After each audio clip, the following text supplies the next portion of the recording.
We're going to talk about lateral breathing now. Lateral breathing is the form of breathing that we use in Pilates. The reason is that normally, normal breathing, which we need to be doing, we don't even think about it in daily life, uses the diaphragm more than anything else. And to make it efficient, we need to keep the abdominals somewhat relaxed. So when we breathe in, the abdominals come out a little bit. And when we breathe out, they naturally draw back. That's our internal organs moving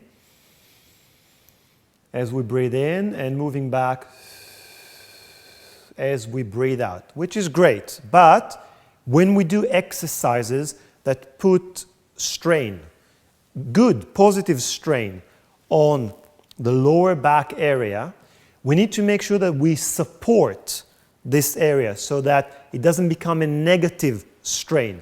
To do that, we have to keep the abdominal wall engaged, pulled in, and find somewhere else to breathe. And the form of breathing that we're going to use is what we call lateral, sideways breathing. So Nikki's going to demonstrate that for you. Nikki, if you can please put your hands on your head. Yeah?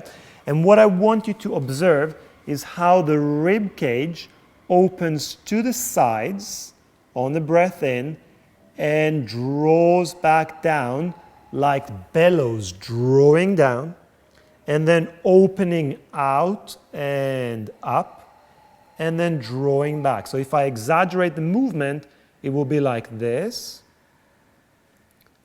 and back down. And often you're going to hear teachers talking about their mid-back area or the lower rib area, because you don't want to think about the upper ribs. The ribs come all the way up to here.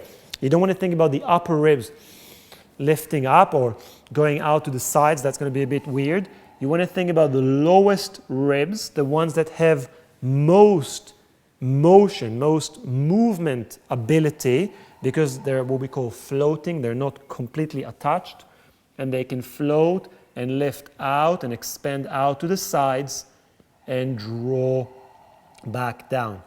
If you can just take a few more breaths like that, and I'm just going to mention from this other angle that it's very easy when we do that to allow the ribs to open forward at the same time. So we don't want to do that as well. We want the ribs to inflate sideways and down. And inflate sideways with awareness to breathing more into the back portion of the ribs and less to the front portion of the ribs. And that's all. Lateral breathing.